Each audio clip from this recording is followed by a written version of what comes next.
fazer. Então, tudo acaba caindo no mesmo núcleo, que é o seu porquê. Sim. Né? Então, eu preciso achar esse caminho. Show. Mirna, deixa eu te fazer uma pergunta que eu acho que é bem legal entrar nisso. Vamos lá. Como deve agir, né, um treino, pessoas que estão com esse cuidado de ter pessoas, de cuidar de vidas, né, com pessoas que tiveram esse processo de ser molestado, estupro. Como que faz para trazer sentido para essa pessoa? Por quê? Porque nós vemos que nós precisamos entender o nosso agressor, entender que é uma vítima, entender todo o processo. Ótimo. Uhum. Como que bota na cabeça de uma pessoa que sofreu um estupro, que essa pessoa, ela é também uma pessoa que foi machucada um dia? Uhum. E aí? Como que faz? Como que a gente entra nessa arapuca aí? Boa. A primeira coisa é amar incondicionalmente essa pessoa. Essa pessoa que foi violentada, ou essa pessoa que sofreu essa agressão, ela precisa ser amada incondicionalmente.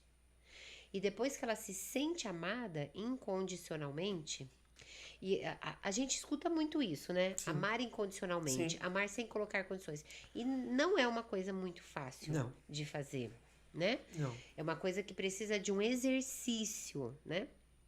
Quando essa pessoa ela tá ali num treinamento, por exemplo, e ela percebe o amor incondicional, ela precisa entender o que é um ciclo de autossabotagem. Certo. Ela precisa entender aonde ela está no ciclo, porque aquilo aconteceu com ela. E aí, lá no final do processo, ela vai passar por um momento que a gente chama de ressignificar. E o ressignificar não é necessariamente perdoar e ponto esse agressor, mas é dar um novo significado para esse evento. E será que funciona? Funciona. Porque a minha mente e a sua não sabe o que aconteceu de verdade e o que foi fruto da minha imaginação. Então, quando eu tenho um caso assim, de uma violência, então no ressignificar, a gente vai colocar essa pessoa ali no dia do evento e essa pessoa vai poder falar para o agressor tudo aquilo que ela gostaria de ter falado. E ela vai ouvir do agressor tudo aquilo que ela gostaria de ter ouvido. E isso fica registrado no nosso cérebro como uma coisa que realmente aconteceu. Exatamente porque nós não sabemos o que aconteceu ou se foi fruto da nossa imaginação. Um exemplo disso. Pensa nisso que eu vou falar agora. Tá. Tem um limão bem grande na sua mão. Você pega uma faca, segura forte o limão, corta o limão devagar, separa as duas metades e morde o limão com força. Tem gente que saliva. Eu. Você mordeu o limão? Na sua imaginação, você mordeu. Você viu que como a imaginação não identifica? É. A nossa mente, desculpa, não identifica. Aliás, deu vontade. Alguém traz um limãozinho aí? E eu, limãozinho com um salzinho. Nossa. Entende? O nosso cérebro faz coisas incríveis. Incríveis. Inclusive. Nossa, veio até o cheiro, sério. E vem, né? E é uma memória gustativa, olfativa. E isso serve para nos auxiliar também. Certo. Para a gente se livrar de cargas que a gente não precisa mais carregar. Mas vamos lá. Aí você entra numa situação dessa. A pessoa, ela entra nesse processo e ela relembra aquilo. E ela, por exemplo, até a dor que ela teve ali no abuso, ela começa a sentir. É possível. É possível. E aí, automaticamente, amar incondicionalmente tem que levar essa pessoa também a amar. Como que a gente consegue fazer isso? Assim, consegue e como levar ela a esse ponto? Mesmo trazer esse ponto do ressignificar. Porque é uma dor. É uma dor visceral. Visceral. E é terrível isso. É terrível. E porque ela era um exemplo, pode ser criança, mulher, já adulta ou adulto, né? E aí passou por aquilo. Ela não escolheu aquilo. E passou. Uhum. E aí? E aí? Durante o treinamento, ou durante, por exemplo, um processo de coaching, ela vai ser levada a entender tudo isso. E entender o ciclo e vai conseguir colocar esse indivíduo na história dele.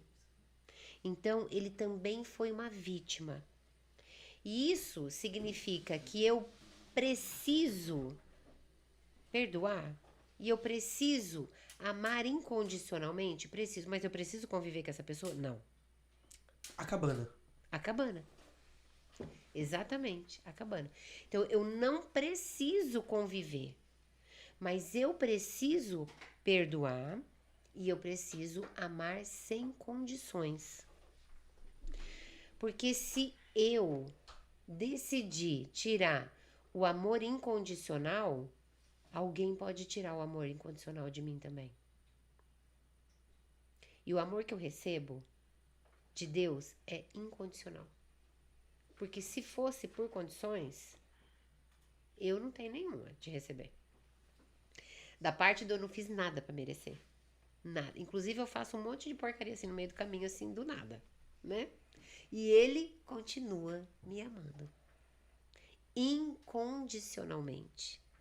Quando a gente fala, Vitor, que a gente precisa ser imagem e semelhança, a gente nem faz ideia do tanto de contexto que tem no meio dessa frase, né? Então, quando a gente vem para, por exemplo, e a gente tem muito isso, de pessoas que vêm para os treinamentos e para as formações, e são pessoas muito machucadas. E quem foram as pessoas que machucaram esses indivíduos? Foram as pessoas de muita intimidade. Então, aquilo que você falou, alguém vai entrar nessa porta aqui e falar assim, nossa, menina, você é uma idiota. Eu não conheço, nunca vi. Agora, se uma filha minha entrar nessa porta e falar assim, mamãe, você é uma idiota. Aí, machuca. Machuca. Né? Aí, machuca e aí vai ficar de castigo. Aí vai ficar de castigo. Então, quando essas pessoas elas vêm muito machucadas. Mas quem machucou essas pessoas? Foram outras pessoas machucadas. E quando a gente passa com esse indivíduo pelo ressignificar, de um momento de abandono, de um momento de exclusão, de um momento de dor, eu tô dando a essa pessoa a chance de reescrever a sua história. Ela vai ter amnésia? Ela vai esquecer daquilo? Não, ela não vai esquecer. Mas o melhor de tudo é que essa pessoa curada, ela vai curar outras pessoas. Porque ela machucada, ela continua machucando outras pessoas. Eu só posso curar se eu me permito ser curada. Primeiro. Geralmente busca um resgatador, né? Geralmente, quando a pessoa não tem consciência, ela vai buscar um resgatador, ela vai ficar vulnerável a qualquer discurso, ela vai cair no mesmo... E por que a gente cai no mesmo ciclo? Porque é como se a minha vida ela tivesse um script. Então, eu acho... eu tirei esse personagem que é meu pai, que era... Tô supondo. Meu pai que era violento e coloquei o marido. E coloquei o marido. Como que vai ser o marido? Violento. É quântico isso, e isso é por afinidade. E por que eu coloco o marido violento? Porque de violência eu conheço. De violência eu sei. E automaticamente ela vai também ter essa percepção de Deus, né? Que Deus é um Deus violento. Se o indivíduo não se vincula ao pai que eu vejo, é pouco provável que ele vai se vincular ao pai que ele não vê. Eu tenho várias e inúmeras histórias para contar de processos, nos cursos, nos atendimentos, de pessoas que se colocam como ateus e o ateu não existe. E o ateu não existe porque o ateu ele está negando a existência de Deus. Para eu negar a existência, eu tenho que acreditar que ele existe e sou eu que estou falando que ele não. Então, na verdade, ele não é. Sim. Ele só é uma pessoa que foi machucada pelo pai. E ele pode ter tido um pai abusivo, um pai agressivo. Se eu não confio no pai que eu vejo, Eu não vou confiar num Deus que eu não vejo. E eu vou te contar outra. Muitas vezes, o pai que agrediu essa criança era vinculado à igreja. Bem a cabana mesmo, né? Do Mac. Bem a cabana, né? Então, eu preciso ressignificar. Eu posso dizer que a maior parte do mundo tem um problema de paternidade. Eu não tenho nenhum medo de afirmar isso. A maioria das pessoas tem um problema de paternidade. Não reconhece o pai como uma pessoa que eu posso verdadeiramente confiar. Então, vamos supor, e é mais amplo do que a gente imagina. Vamos supor uma pessoa que não confia que Deus é provedor. Eu confio em Deus, mais ou menos. Mais ou menos. E por que eu não confio que Deus é provedor? Porque o meu pai não foi provedor. Então, o pai que eu conheço, ora era, ora não era. Ora tinha, ora não tinha. Então, como que eu acredito que aquele que eu não vejo vai me prover? Para você ver o quanto os pais e as mães exercem uma influência sobre a história do indivíduo. Os lares desajustados, e eles são muitos, né, Vitor? Eles são muitos. Sim. E aí se a gente expande, a gente vai falar da grande investida do inimigo em destruir as famílias. Porque as famílias unidas e estruturadas não tem como o indivíduo dar errado. A gente nasceu para dar certo. Porque a Bíblia fala que nós fomos feitos de modo extraordinário. E não tem nada que é extraordinário que nasceu para dar errado. Então eu nasci para dar certo. E por que a coisa se perde no meio do caminho? Porque os pais se perdem. Porque o núcleo familiar é bombardeado todos os dias, 24 horas por dia. Porque a gente começa a acreditar que trabalhar 14 horas por dia é mais importante do que colocar meu filho para dormir. Porque eu chego tão cansada, que o meu filho quer um pouco da minha atenção. Eu falo assim, menina, pelo amor de Deus, você não viu que eu trabalhei o dia inteiro? E aí eu estou saindo do plano original. E aí eu estou imprimindo no meu filho a mesma característica, o mesmo comportamento. A criança, ela só repete aquilo que ela viu. Sim. O que ela não viu, ela não repete. Então, se ela viu, e eu falo muito isso quando eu falo sobre crenças financeiras, por exemplo, né? A dificuldade que a gente tem de lidar com dinheiro, meu Deus do céu. A dificuldade que a gente tem de receber, a dificuldade que a gente tem de saber que a gente pode fazer dinheiro, né? Então, às vezes a gente tem uma dificuldade dessa. E da onde vem? Vem exatamente desse lugar. Porque quando a gente era pequeno e a família passava por um problema financeiro, bora ver se a sua família era igual a minha. Quando tinha um problema financeiro, ela era assim, ó, gente, vem todo mundo pra mesa, nós vamos sentar aqui na boa e nós vamos conversar assim, ó, tá ficando ruim, mas a gente vai aqui ajustar uma coisa, outra, e daqui a pouco vai ficar tudo bem, tá? Então, ó, problema financeiro, filhos, é uma coisa que dá e passa. Era isso? Ou era assim, olha, vai pro seu quarto porque o seu pai nós temos um problema aqui para resolver. Então, eu cresci aprendendo a lidar com problema? Hoje não tem. Não. Na verdade, cadê a tua... Não tem. Então, mas por que não tem? Vai comprar, não. Então, a gente replica aquilo que a gente viu, aquilo que a gente sentiu, aquilo que a gente ouviu. É isso que fica gravado na nossa cabeça. Mas, em contrapartida, e lá do começo, né, que a gente começou falando sobre isso, se eu decido ser um pai ou uma mãe diferente, Caroline Leaf, que é uma escritora maravilhosa, que eu gosto de tudo que ela escreve, ela é uma neurocientista e ela traz assim a neurociência de uma maneira muito didática, né? E ela coloca assim, que a cada novo pensamento, então a gente estava falando de como é que muda um hábito, né? Eu preciso de um novo pensamento, um novo sentimento, uma nova emoção. Então, a cada novo pensamento, uma proteína é produzida no meu cérebro e ela vai fazer parte do cromossomo. Ela vai formar o telômero, que é o finalzinho, a caudinha do cromossomo.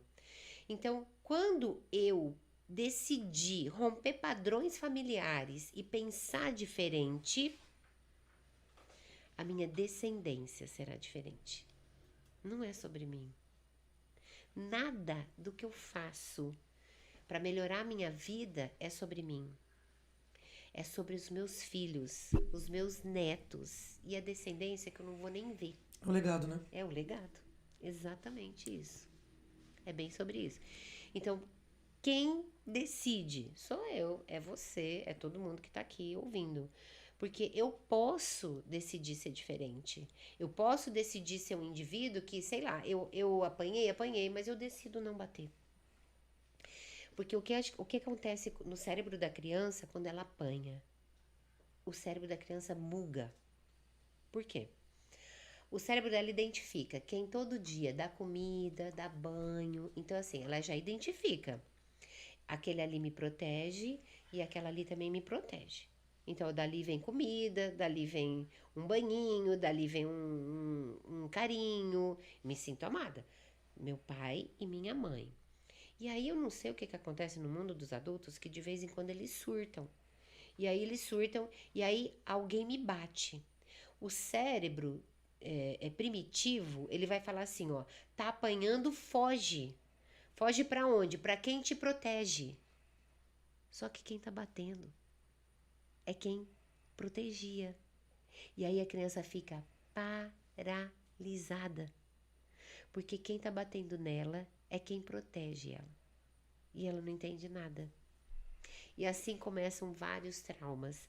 E assim começam muitas confusões na cabeça do indivíduo, que se ela não vier para um treinamento de inteligência emocional, ela não vai sair desse lugar. E o que ela vai fazer?